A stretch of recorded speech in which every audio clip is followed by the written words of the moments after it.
Well, good evening, everyone, and thank you very much for joining us in our Teach Me History Icons History Behind series that we've been running over the course of the last few months. And I want to take this opportunity to welcome Dr. Alexander Skinner, Executive Director and Research Director of the Virtual Centre for Late Antiquity. Thank you very much for joining us tonight. It's very much appreciated, particularly, I'm sure, at a very busy time in the year. So we're all very grateful for you joining us. To give you a little bit of background, I'm trying to introduce you, Sandy, but I've had a look at the website and the institute that you've got up and running, and it's phenomenal how much work is happening. So I've got here that you are a Fellow of the Royal Society of Arts, published in Past and Present and Journal of Roman Studies, Honorary Fellow in School of History, Archaeology and Religion at Cardiff University, and Lecturer at University of Birmingham. I hope I haven't missed anything out. No, some of that's in the past, the Birmingham, but yeah, no, that's all true. Excellent, and also having a chance to lecture and in Yale as well as in England. So we're very fortunate to have you tonight. And as I said, we're going to be looking at, over the course of this session, we're going to be looking primarily at your specialist topic and passion, which is late antiquity. And the first thing I wanted to ask, firstly, was what got you interested in this period of history? Well, that's a good question. Probably, first of all, holidays when I was a kid. We used to travel abroad and go to often quite sort of cultural, historic sites. And a lot of that was Roman, and if it wasn't Roman, it was medieval. So I sort of grew up with an awareness of the sort of physical heritage of Roman and medieval history in different places. And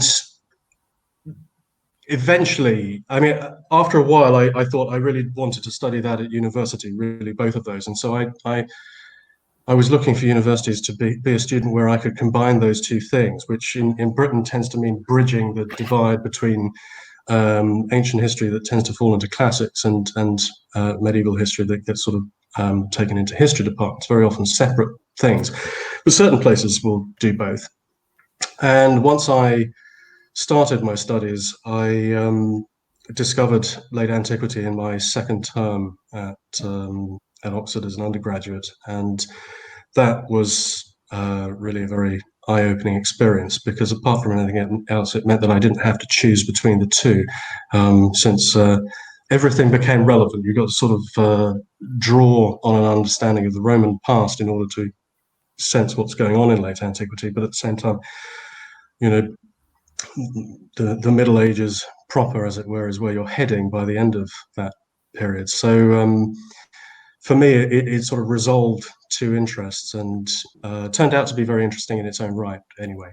So and I think that really, you've hit the nail on the head there, is that the influences that of the medieval period date back much earlier. Yeah. And I think that's certainly one of the things I've found fascinating when looking at your period, is the conversation shouldn't end. We should be looking back rather than just starting, you know, in the Middle Ages. We should be looking back at what actually brought us to that point. And hopefully we're going to be doing that tonight. So I'd like to just hand over, and we're going to look at 5 chosen images. We're going to look at 2 in a bit more depth. And these you've chosen, as you said, you've chosen these in particular to give our audience a really good understanding of not just your interests and research within the VCLA, but also give us a taste of actually what happens in our period that we're studying. So your first slide, if we could just have that. Thank you to those of you who have joined us today. As I said, we've got a feed that's running, a chat that's running. So if you have any questions throughout today, please don't hesitate to add comments. And what we'll try and do, Sandy, if that's okay with you, is to provide opportunities for those audience members Good. to have their questions answered, if that's okay. Sandy, Yes, of course. your first image. Well, this is from Thessaloniki in northern Greece, the second largest city in Greece. And Thessaloniki, as it is now, was Thessalonica in the late Roman Empire, very similar name.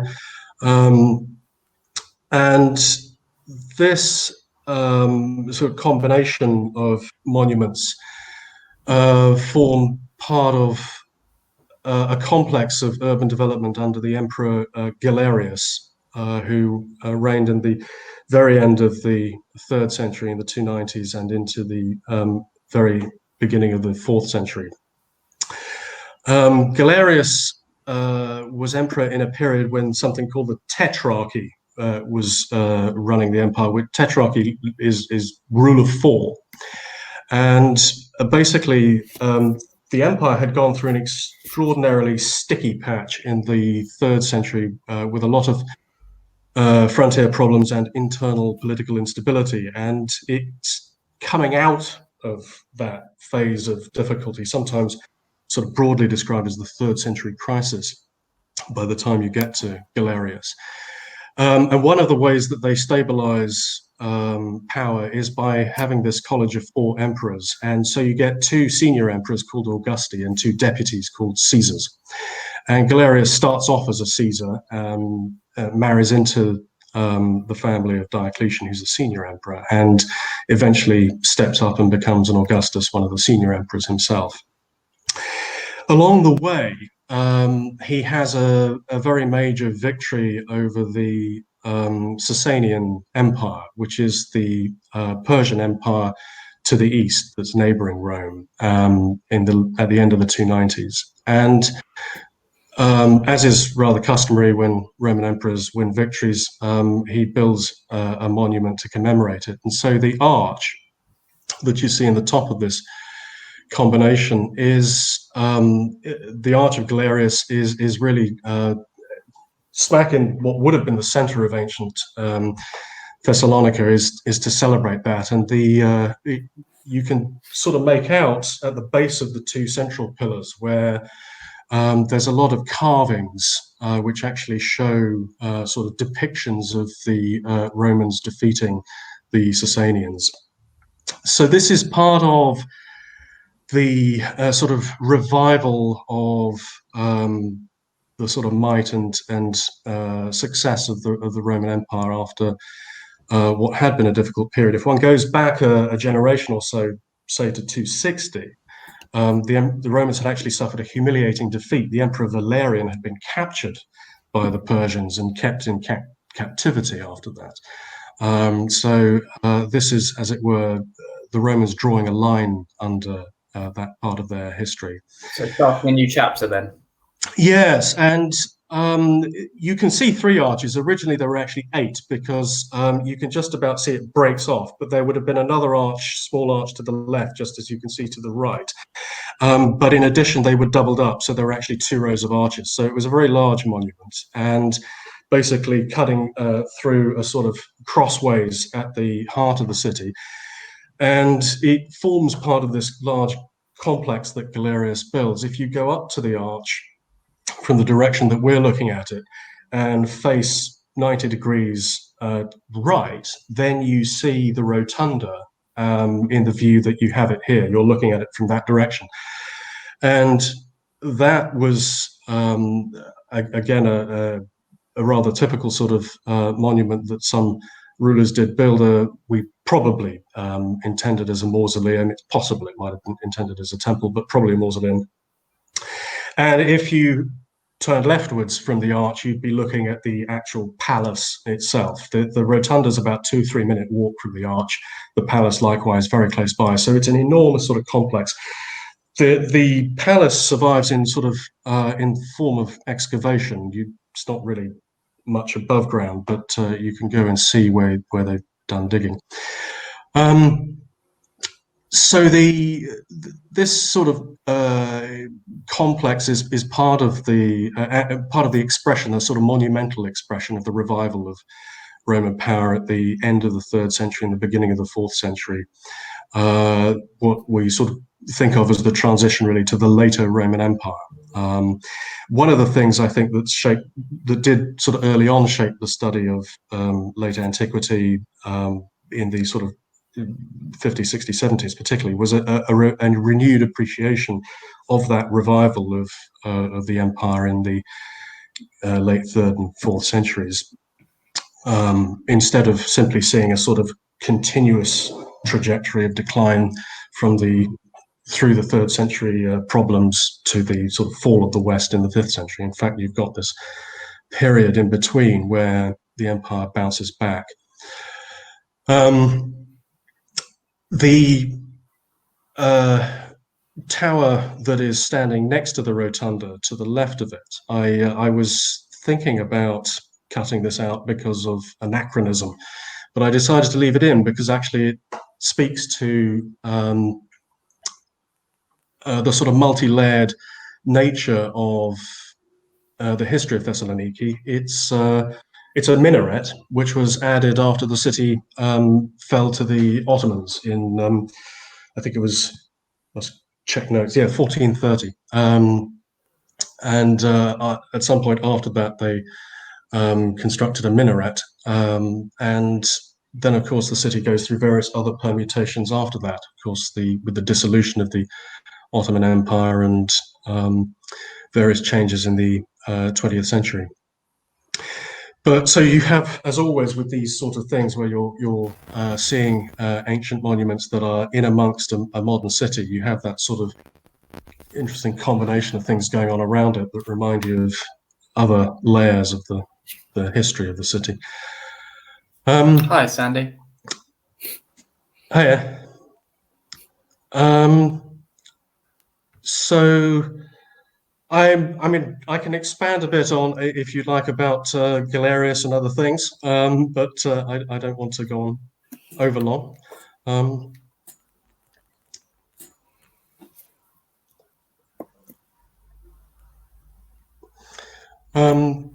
I'll say a bit more about Galerius. He was a pagan, in fact. This is still a period of pagan dominance. And he's one of the key figures in starting the Great Persecution. Ironically, he never does end up at rest in the mausoleum, because he dies in Serdica, modern Sofia, of a horrible illness. And because he was hated by Christians as one of the persecuting emperors, his death is rather celebrated, and a Christian writer by the name of Lactantius, who was tutor to one of the sons of Constantine, wrote a work on the deaths of the persecutors, in which he rather gleefully describes the horrible death that Galerius eventually comes to in 311. And it would seem that it was because of this appalling outbreak of what's probably a very virulent form of gangrene that Galerius was dying of, that he issues an edict of toleration in 311 and brings an end to what's known as the Great Persecution. Basically, it hasn't worked very well. It's very difficult to uproot a religion that's actually become quite well established. The Christian church had actually experienced a lot of tolerance during the 3rd century. So the Great Persecution struggles to really uproot it. And Galerius must have had the same inkling as Lactantius did, which is that clearly his wretched death was a form of divine wrath, and he decides that actually persecuting the Christians is not the way to go. So the Edict of Toleration in 311 is part of the ending of that era of persecution. Sandy, it looks remarkably well preserved. Yes. Considering it is a World Heritage, UNESCO World Heritage Site. It is a world. Yes, it is. Yeah, that's right. The rotunda. I mean, inside it there are some. It's a bit fragmentary, but actually the mosaics that are inside it are very colourful, very bright. We'll see later on some things like that from Ravenna. This would clearly have been another instance of that. It's a very well preserved building. The great part of this structure is, as you would have seen it in Galerius's time, some bits and bobs have got sort of tacked on apart from the minaret, but basically it's pretty much as it would have been built. And at some point, it basically got repurposed, as it never was used as a mausoleum, and doesn't ever seem to have been used as a temple.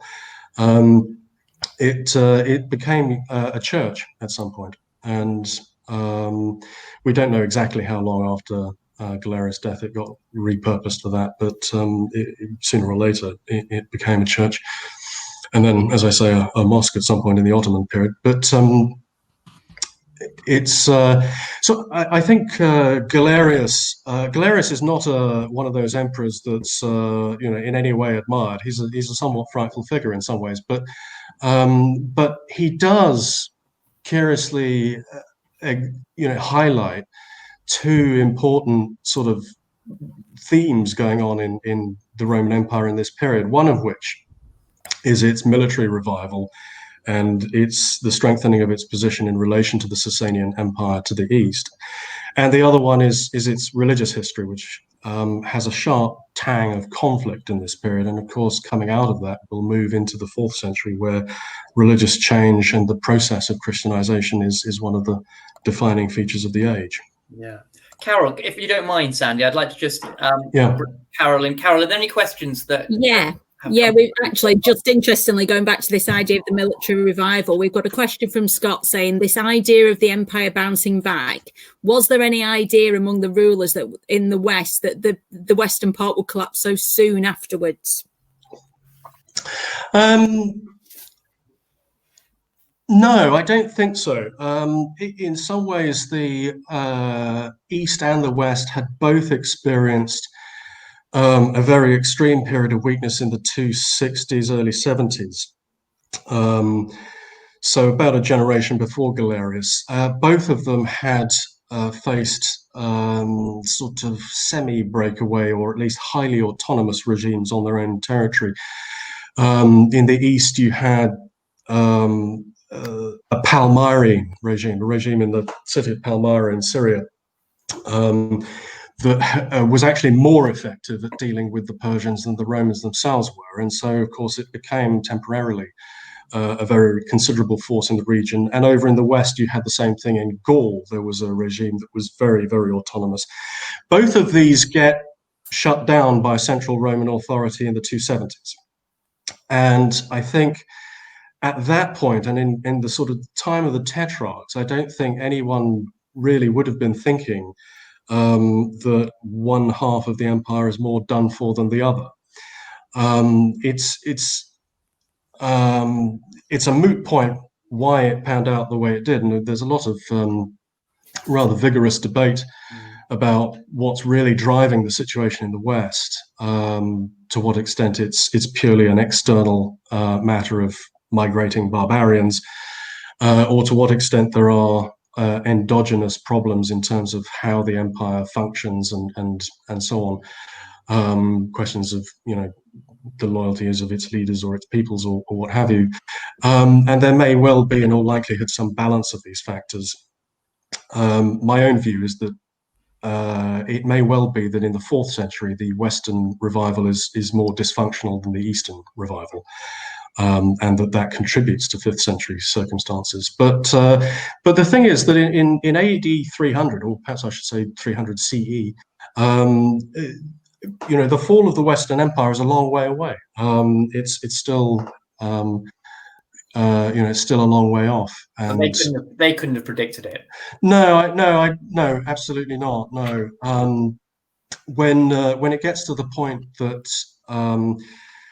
Alaric actually sacks Rome, a bit reluctantly, actually, he'd rather not have bothered, but when he sacks Rome in 410, it's a complete sort of ideological earthquake.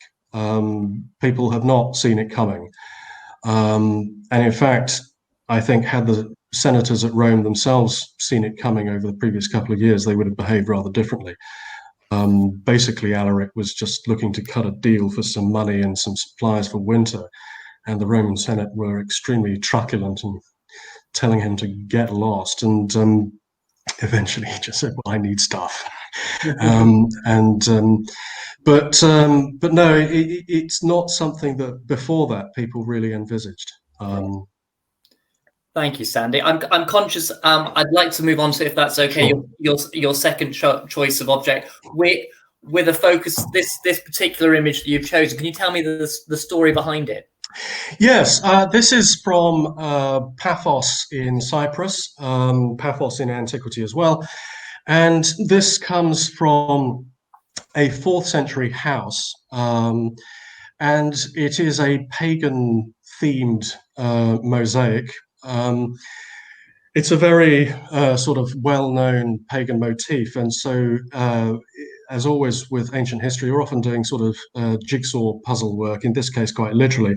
We can see enough from what's left of it that we know that the person in the missing blob in the middle would have been Dionysus in triumph. And the story here, I believe I'm right in saying this relates to the triumph of Dionysus that's associated with his supposed conquest of India by bringing the joys of wine to the peoples of India, and he's celebrating that. Dionysus, of course, being the god of wine and fertility and general sort of merrymaking and living it up. And so here you have a cast of characters that include humans and non-humans. The little guy in the center foreground is a satyr, a sort of woodland minor god, offering up fruit to Dionysus. You've got a centaur over in the background on the right-hand side, half horse, half human, and a woman lightly dressed, a Maenad, who is, Maenads were quite literally sort of frenzied ones. They were ecstatic worshippers of Dionysus.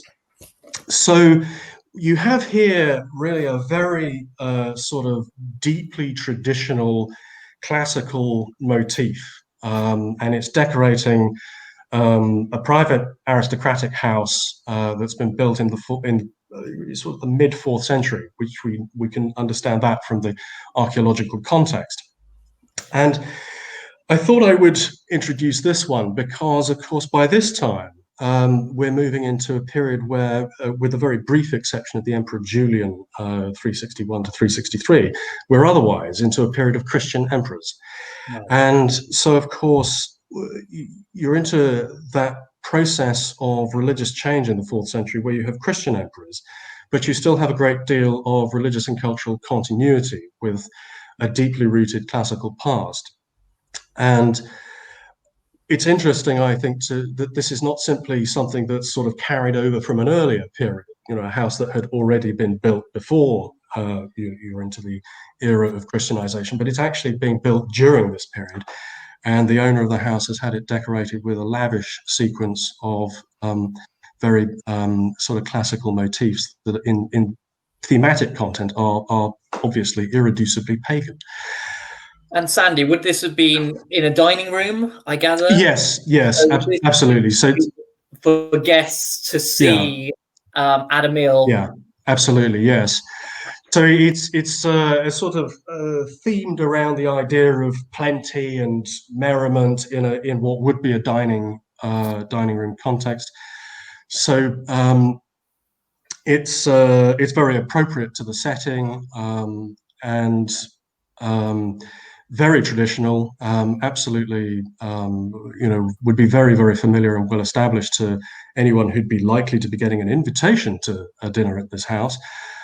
Because anyone well-to-do enough to enjoy that would have had the type of elite education in which they studied the literature and myths of the Greek antiquity.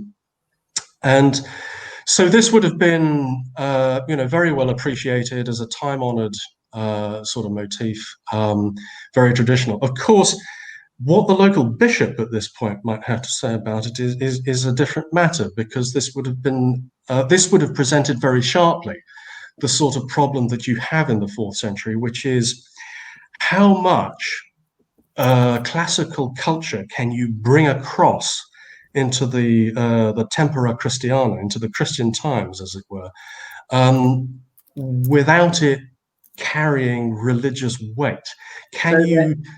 Sandy, you're saying that they're treading a bit of a tightrope here, aren't they? Well, I think that's right. Yeah, Christian writers themselves agonize very articulately about this problem. I mean, going back, for example, to the case of the West, Saint Jerome has a famous episode of beating himself up about the fact that he likes Cicero. And he has a sort of dream in which he's called before a judge-like figure who's clearly Christ or God, but his dream sequence is very much in terms of a Roman court, and he's on trial because he's accused of being a Ciceronian. It's that challenge of, can I enjoy the cultural heritage without it having religious meaning? The problem, if you say, I can't enjoy the cultural heritage, I can't separate it from the religious sort of background of it, is that you then have to divest all of the received, educated culture and heritage that people have, because if you can't bring it across, then you have to essentially start from a cultural blank slate, and nobody wants to do that. So in the end, what tends to happen through the 4th century is that people quietly reconcile themselves to it. They start to say, well, I'll have the culture without necessarily believing in the gods and goddesses. From the point of view of a historian, this is then very difficult, because if you want to say, well, was this aristocrat who owned this house a Christian or a pagan, it becomes very difficult, because you can say, well, this is very clearly classical motifs, very pagan imagery. Whether or not they were still, believing in it, which they would have been free to do in the middle of the 4th century. And this is one of the most fascinating things about the late antiquity period is the theme of religion that seems to bridge, into and beyond early medieval. We're talking about the same questions here that you could predispose and talk about in a medieval context. Yes, absolutely. Which is really interesting. Yeah, I mean, it does play out, of course, for example, in the Western Middle Ages, because when you have missionaries going forth, there's always that question of how much of the residual sort of culture is permissible to keep and how much is not. Amulets, little shrines, and so forth. Do these things all have to be knocked down and demolished and broken up, or can you let people keep their little habits and rituals and it's okay? I mean, the senators of Rome used to celebrate the January, a New Year, with dressing up as planets, and they're still doing it in the early 5th century. They're supposed to be, good Christian aristocrats at that point, but they still like dressing up as planets at New Year. Not quite on message. No, not really. Look, I'm going to hand Carol. Is there any questions that have come through from our audience that we can? I think pretty much you just answered it. It was whether the images like this would have been considered an act of rebellion with a focus on pagan images, but obviously you've just kind of addressed that anyway. Well, one of the questions, Sandy, if I was in the audience, I'd be asking is just from your point of view, I've seen a lot of different time frames for the late antiquity period. Yeah. Where do you see it starting and ending? Well, the 3rd century CE is very often seen as a watershed period. When you're back in the 2nd century under the Antonines, people like Marcus Aurelius, or before him, Hadrian, you're in a very classical world. By the time you've reached the later 3rd century, you're in a very different world. And that seems to cut across quite a lot of different areas. I mean, politically, the nature of the empire has changed very fundamentally. In particular, the machinery of government has simply got a lot bigger. The classical Roman Empire tends to be very light touch. The late empire, not so much. It's a much more scaled up bureaucracy and a much more prescriptive approach to local government. Basically because they're very concerned to monitor, tax and the tax base and so forth. In terms of culture and religion, you've got many sort of emerging currents by the time you get into the middle to late 3rd century that are very different from the sort of dominant trends of thought and belief back in the sort of mid 2nd century. There are new philosophical traditions emerging. Neoplatonism emerges in the 3rd century, which is a sort of much more, I suppose to put it in a nutshell, as a more kind of theological spin on traditional Platonic philosophy. Mystery cults, as we call them, are much more becoming, more and more prevalent. And these are the types of cults that tend to focus much more on individual salvation and a sort of personal belief, as opposed to focusing on the big sort of gods like Jupiter, the state worries about. The state needs to keep Jupiter happy, but the individual relationship with Jupiter doesn't really occur. Right. Whereas you can worship Isis or Osiris or Mithras or indeed, the Christian god, and you enter into a world where you're given a salvation narrative, a salvation literature.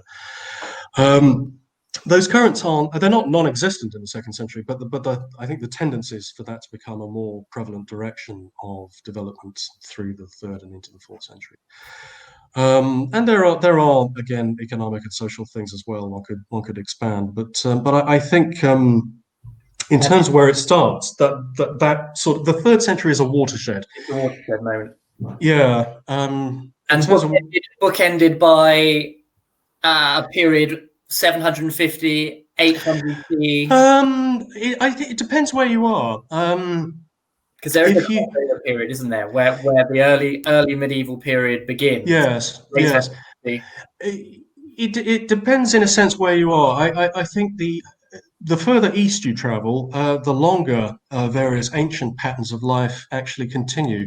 If you're in Britain or if you're in northern Gaul, then things wind down pretty fast, because the dissolution of the imperial structures tends to be accompanied very quickly by a wind down of, or an involution, as people like to say, of economic life.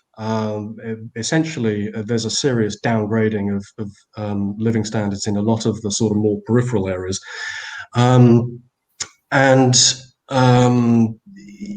Sort of ancient patterns of life tend to vanish. The nature of the elite changes because, for example, that type of traditional elite education is based on a certain sort of higher education, a certain schooling where you learn rhetoric and you learn all the relevant texts, and you can quote your Cicero or your Homer off the top of your head, or Virgil, and that relies on an educational infrastructure that in certain parts just doesn't survive the end of the empire. So if you're out on the sort of northwestern periphery of the Western Empire, then it winds down pretty fast. And frankly, by the time you're at 500, it's already starting to look pretty early medieval in some ways. But if you're in a nice sort of wine-growing country villa in southern France, or if you're in Spain, then you can be going through the 500s quite happily, even perhaps down to around 600, maybe to stretch another generation towards the mid 600s. And you've still got a fairly ancient rhythm of life going on, which hasn't completely transformed. It does gradually, but it's a much more gradual process. Over in the East, that sort of shifted over the last 20 years or so. Which is where many of your chosen images tonight are coming from, aren't they? Yes, that's right. I mean, there I think people tend increasingly to think it did go on another century or so. These very sort of ancient rhythms of life. So up to, I mean, nowadays 700 is not at all controversial for the Eastern Mediterranean world and into Central Asia. There, you're looking much more at the watershed is more to do with the Arab conquests and the emergence of the caliphate and the impact that that has on certainly in terms of the sort of political structures that that aspect of it, and also the impact that that may have on economics and religious life. Stanley, thank you very much. That's a really great explanation. And I think one of the things that, I mean, we talked about this before the recording, was that there's not that much in terms of at GCSE and A level at the moment. And if my audience, I'm wrong, please correct me, on the late antiquity period. Why do you think that is? Just very quickly, I just find that quite... Well, very quickly, it used to be written off as a period of decline and fall. Back in the 18th century, the French philosopher Montesquieu wrote about the causes of the grandeur et décadence of the Roman Empire, sort of grandeur and decadence. And of course, Edward Gibbon famously in the late 18th century wrote his history of the decline and fall of the Roman Empire. And for a long, long time, Byzantium was written off. Of course, Byzantium is simply the sort of eastern continuation of the Roman Empire, but it got a bad rep for a very long time as being a sort of, effete, immoral, overly complicated. And in a sense, it was seen in terms of a dark age. And what tended to happen for a very long time is that the cultural production of the period, for example, got evaluated by classical standards. And people would say, well, this is different from classical standards, so it's a falling away. It's a decline from a certain standard. And one of the first things that had to happen was people actually had to start looking at the cultural production of the age, for example, on its own terms and to understand it a bit better. See, that word decline seems to crop up time and time again. And I think one thing that your images tonight have shown is that actually this doesn't look like a decline at all. It seems to be like either a continuation or possibly even a renaissance. Yeah. So if we can just move on to our to the next yes, absolutely image, because I think this shows a lot of questions that I'm sure our audience have been eager. Yeah, I'll take this one and the one after this as a pair. Both of them come from a particular, it's a burial chamber in what was the ancient city of Tomis, which is now Constanța on the Black Sea in Romania. And Thomas was a capital city, wasn't it? It was a provincial capital, yes. It was a regional capital. Basically, I mean, the Roman Empire, of course, was divided up into many provinces. Each had its administration, its governor that got sent out from time to time to, keep everything ticking. And so you had administrative capitals within the individual provinces. And Tomis is a local center, and from a sort of very, sort of high aristocratic view, it's a part of the Roman world that was sort of tended to be regarded as the back end of nowhere. People sort of say, Scythia, it's all barbaric and primitive. And of course, it wasn't really like that at all. And we know perfectly well from the archaeology that there was plenty of wealth and sophistication in the region, just as in many other places that your average very wealthy Roman senator wouldn't like to have to go. So in actual fact, you've got a very interesting and vibrant cultural and economic life going on here. Not very far away from Tomis was another major city of the period, Histria, which carries on being a major port through the whole of late antiquity. So down on the Black Sea coast, you've got the ancient world alive and kicking. And this particular burial chamber is interesting again. It's 4th century. We know from the findings that there were burials found within it with grave goods, and we know from the context that it seems to have been used probably throughout the 4th century. people are occasionally a little bit reluctant to concede that it was used in the very late 4th century because there's nothing particularly Christian about it. And by the time you get into the 380s and 390s, you're into the Theodosian Empire, which is much more proactive about trying to promote the dominance of Christianity. The earlier Christian emperors had been much more into the business of some toleration and allowing pagans to continue to be pagans. The main proviso had simply been they didn't like blood sacrifice, but you were still allowed to, be a pagan. You still are in the late 4th century, but it's starting to become a bit more hedged about with various potential penalties and conditions, depending what exactly you're doing. And temples come in for a hard time. So I think this is a very interesting structure because it's one that we know was in use for a long period through the 4th century, possibly into the beginning of the 5th century. But it's remarkably sort of neutral, I think, in its decoration. It's not overtly pagan in the way that the mosaic at Paphos is, but equally, it's certainly not overtly Christian either.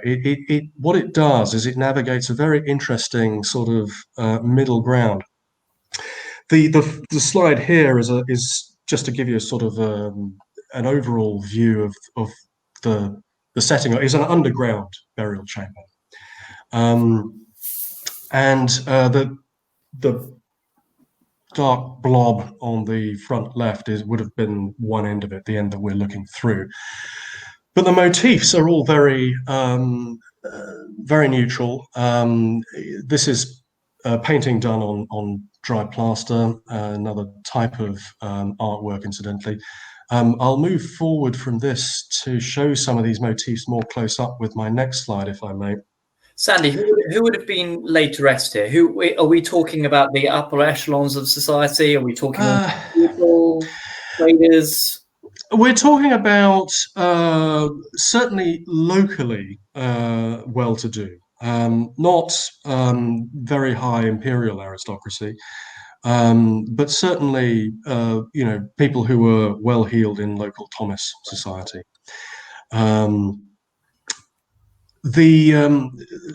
So the slide that I've just moved to here contains, there are 3 sort of strips, and they're just closer up views of what was in the previous one, different bits of it. The top one is a banquet. It's a funerary banquet. Again, we've got the theme of people eating and drinking as something to be celebrated.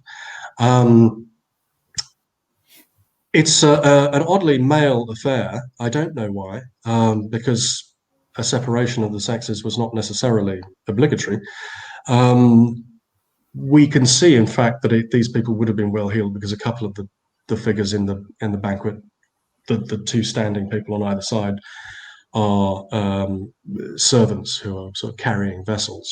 So, and you've got a group of 5 guys who appear to be having a picnic. Actually, they're on couches and at a table, but they're judging by the sort of trees and such in the background. They may be out having a picnic, and it seems to me to be. I mean, obviously it's a nice example of this type of artwork of the period. It's not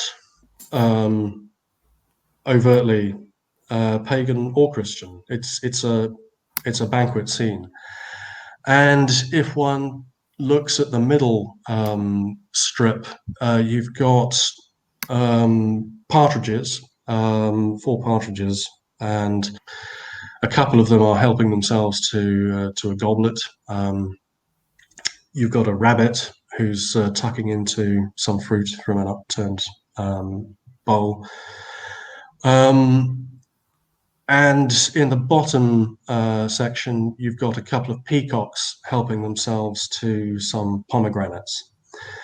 And obviously, around that, you've got various sort of fairly geometric or stylized sort of vegetation in these various panels. It's people have sort of debated, obviously the people are interested, do we think it's pagan, do we think it's Christian? There are certain very obvious absences. It wouldn't have been difficult to slap a very visible cross somewhere into that chamber. Or the Cairo. The Cairo is you sometimes see it in this period. What you're saying, Sandy, is it's more interesting what's not in there. It is interesting what's not. Yes, I mean, if someone had wanted to make it an obviously Christian burial chamber, then they could have perhaps come back and revised the decorative work at some later point. The painting style is probably about 340s. But there would have been nothing really to stop them coming back and retouching the paintwork in the chamber at any point after that it remained in use. So they had a good 60 odd years to come back and do something else if they felt that it really needed it. It may be that the use the sort of religion of the individuals who were using it may have changed over the period. It may be that they were pagan to start with and were still pagan at the end of this period. It may be that they were Christian.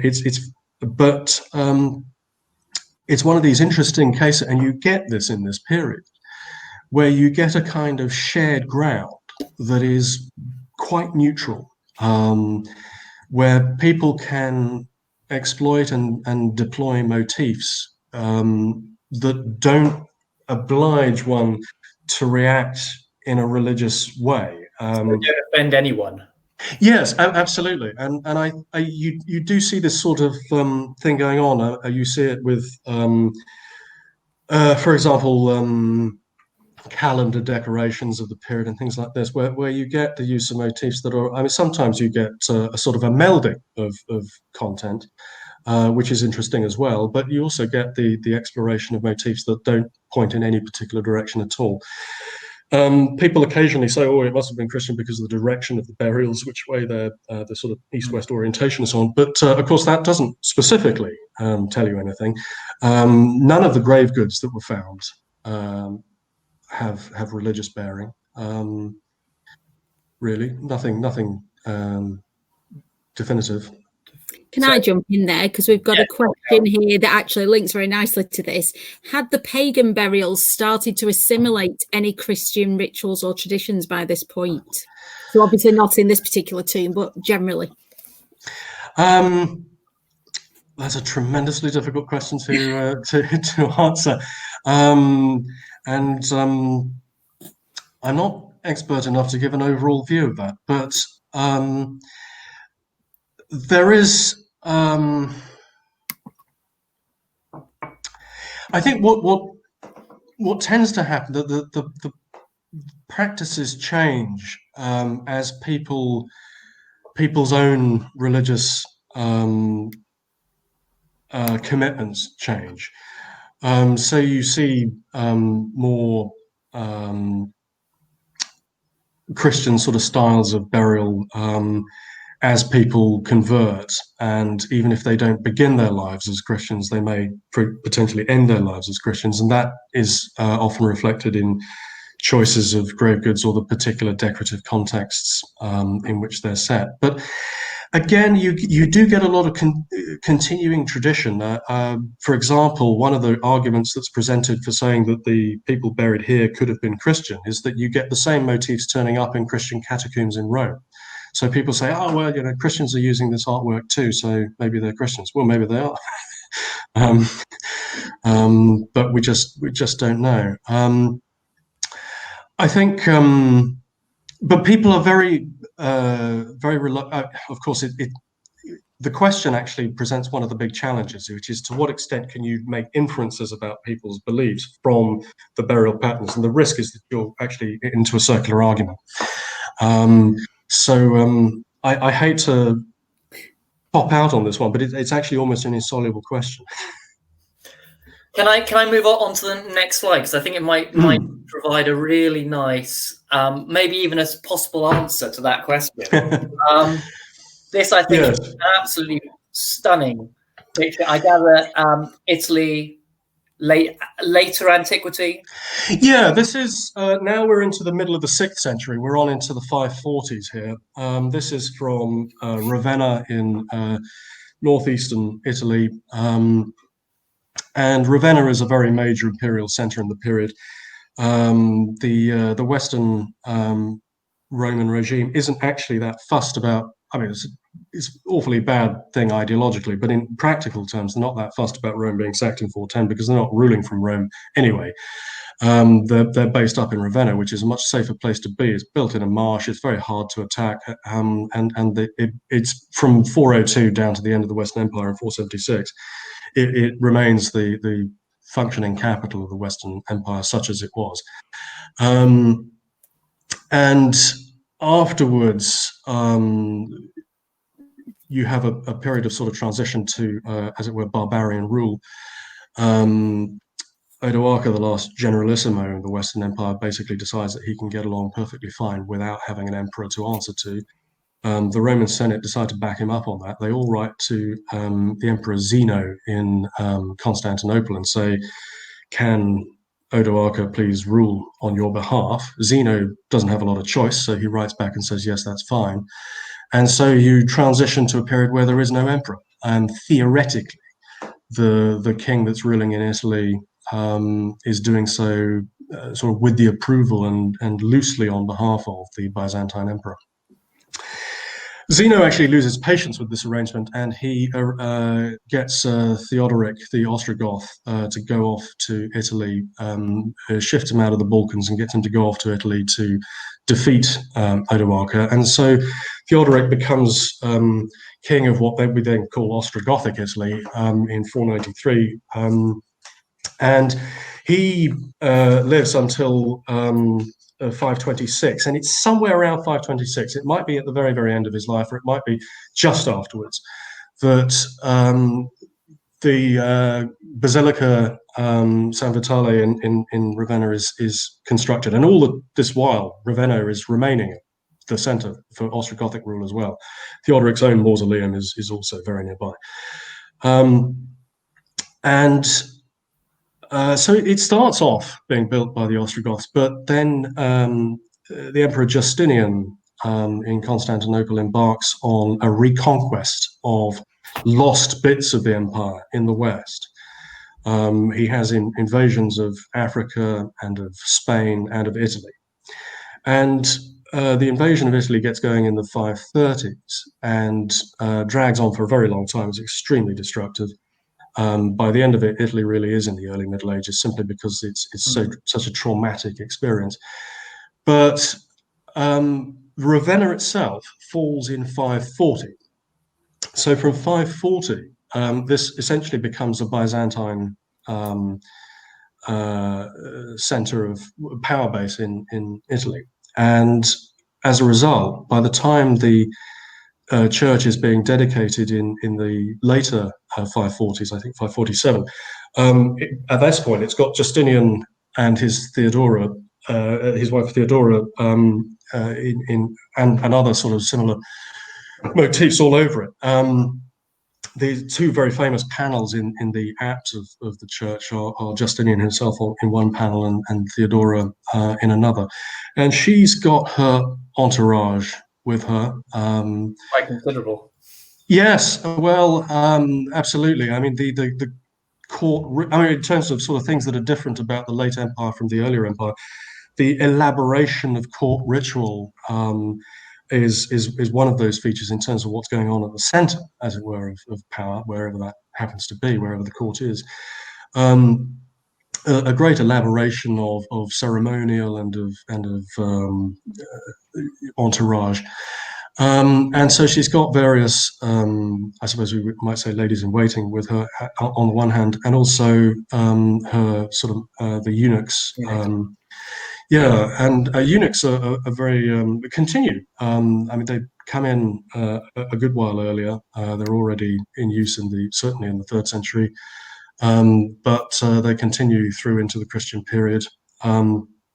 Slightly touchy subject because you can't go about in Christian times simply castrating Roman citizens. You have to acquire them from other places. So they sometimes come in via Armenia, for example, or places like this. They may come in. Of course, if Rome isn't fighting wars at any given time, it can be a bit difficult. The supply line is, you don't have sort of captives as such.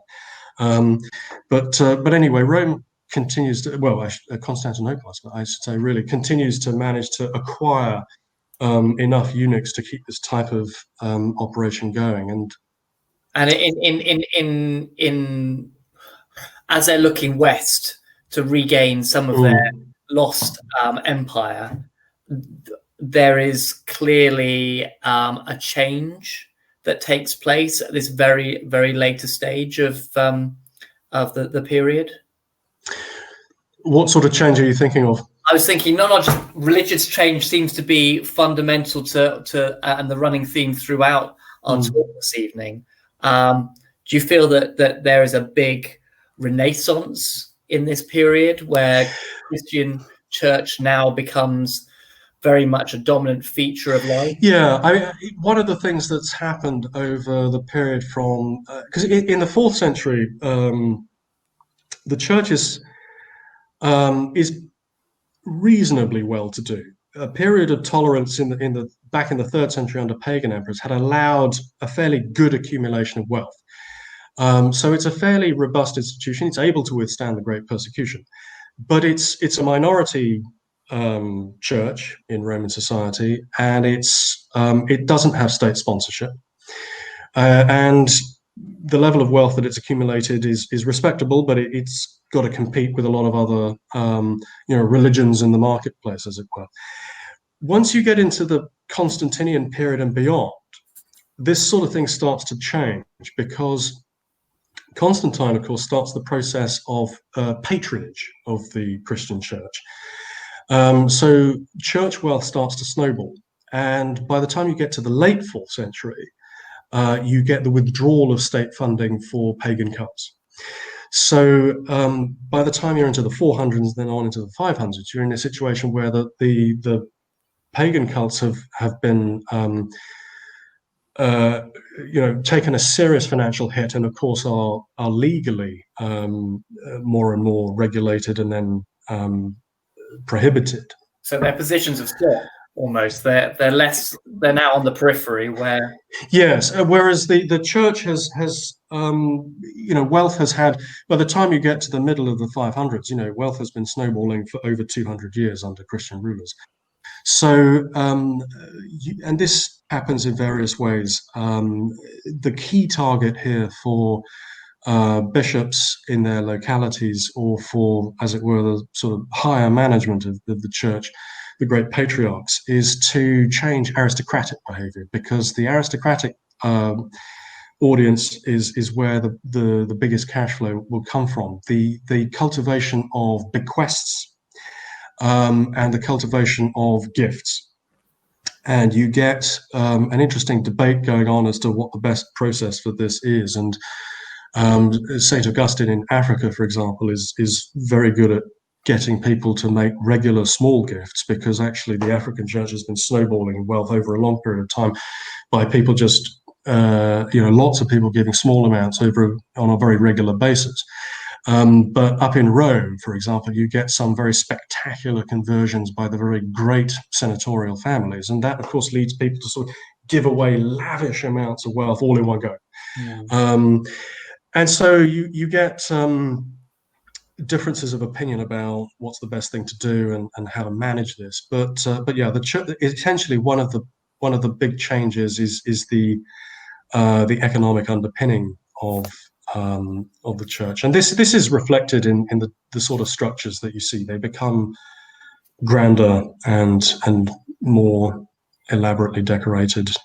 Sure. Just to add, is there any questions from our audience on the chat? We've got a couple, but they're more for finishing off rather than now. That's great. Look, your last chosen image is one I recognise, and I'm sure the audience will. But Yes. I wanted to ask why you chose it and why you left it to the end.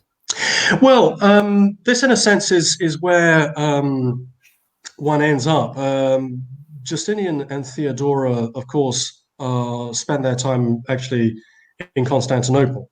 They are, of course, very much celebrated in Ravenna, and the articulation of their imperial power in Italy is a very important ideological statement in the 540s.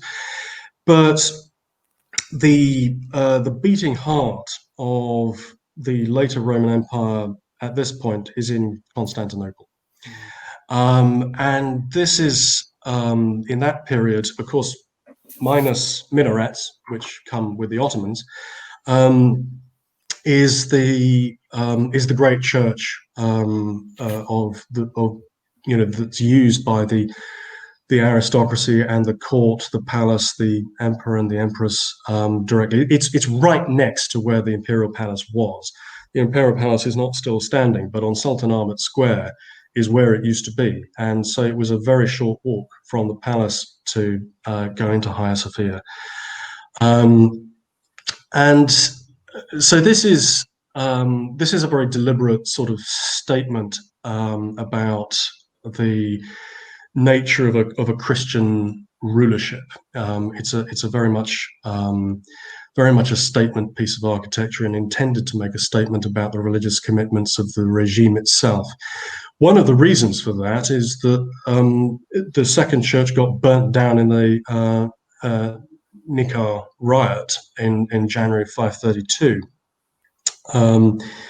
which really comes down to sports. It all started off really with hooliganism between sports teams, and some people got killed, and therefore some people had to go on trial and were convicted. But two of the people who got convicted for this murderous hooliganism escaped from the authorities, and the sports teams, the fan groups, the Blues and Greens they're called, that they belong to, started agitating for the emperor to pardon them, which the emperor was rather reluctant to do, but he did sort of offer to commute their sentences. And one day in the Hippodrome, which is also not standing now, but was right next to the palace and Hagia Sophia, which is where all the chariot races would happen. The Blues and Greens, who would usually, have their normal sports chants, instead they start chanting "win, win, win," or it could be translated as "victory, victory, victory," something like this. But this is where the name of the Nikar riot comes from in Greek. And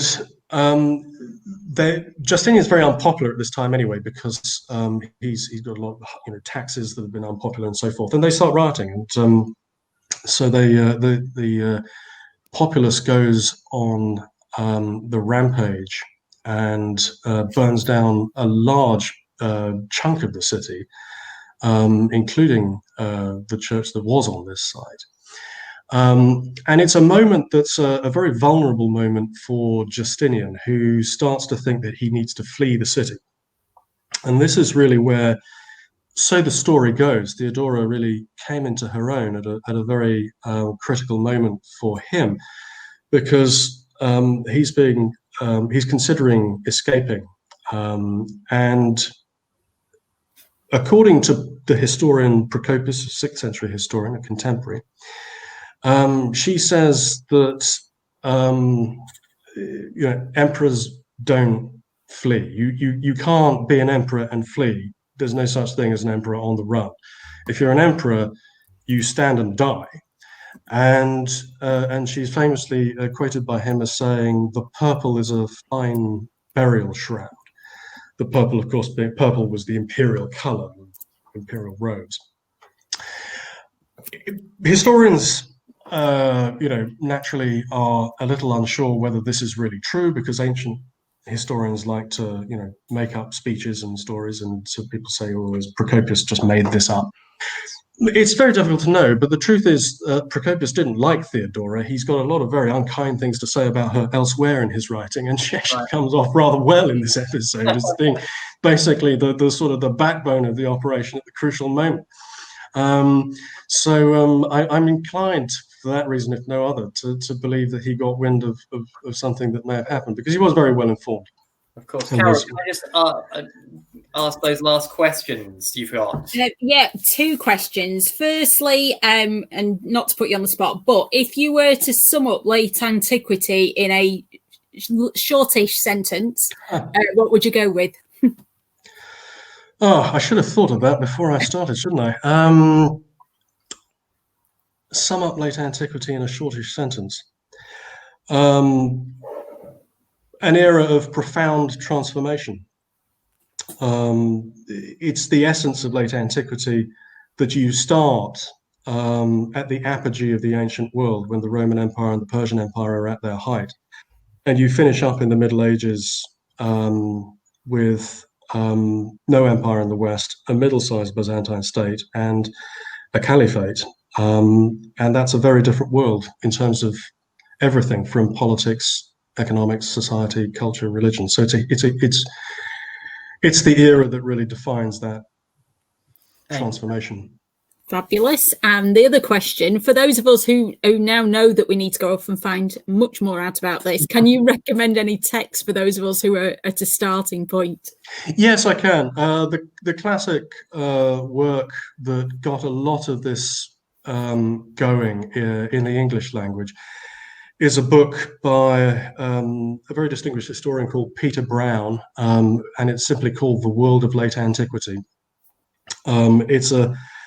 It was originally published in the sort of Thames and Hudson, those very lavishly illustrated Thames and Hudson sort of Library of Civilization books. So they're, slim paperbacks, heavily illustrated with snappy text, and not the sort of book that you, as a result, that you normally expect to have a kind of epoch-making impact on a field. But it did, and it's still the book that, if one's to identify a single thing to go to, I would say Peter Brown's The World of Late Antiquity.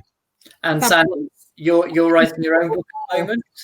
Well, I mean, his book came out in 1971, so we're about to hit the 50th anniversary, and even the best history books get a little creaky. So, but that's a great deal to to consider competing with. There is one more question that's just come through. Yes. As someone who starts teaching with the medieval period, which one person or event should we try to include from your period to give a flavour of where the latter world came from? Oh, that's a very good question. Well, I mean, it does depend a lot on what the frame of reference is, but if one's thinking about, so if I understand this rightly, who should one think about from late antiquity that informs where the medieval world is coming from, as it were? Is that? Yeah. A lot of the time, of course, we do traditionally still, although I focused on the Eastern part, a lot of the time people are still very interested in the Western Middle Ages. And so if people are thinking about that, then of course what you're going into is the beginnings of the Catholic Middle Ages. And one of the key figures there is Saint Augustine of Hippo, I mentioned Augustine earlier on, from the Roman province of Africa, which is sort of roughly modern Tunisia. And he is the great theologian of the age in the Latin tradition. He's the person who gave us, original sin and all this sort of thing. So in terms of shaping the sort of mental framework of the Catholic Middle Ages, it's impossible really to know where that came from without having some sense of Augustine. But there are other candidates. I mean, one could think of other people, I suppose. No, that's brilliant. Thank you. Sandy, thank you very much. And I just want to take this opportunity, I'm sure, on behalf of our audience and the TMI History Icons team, for the time and expertise that you've shared with us today. We really do appreciate it. I also wanted to say thank you very much to our sponsors, Test Resources and Pupil Progress, who are sponsoring us this evening. This has been absolutely fascinating and a period I just want to learn more about. So thank you very much for that and for your time. And, thank you for having me. And as I said, it's been an absolute pleasure to host this History Behind. Thank you and have a very good evening. Thanks.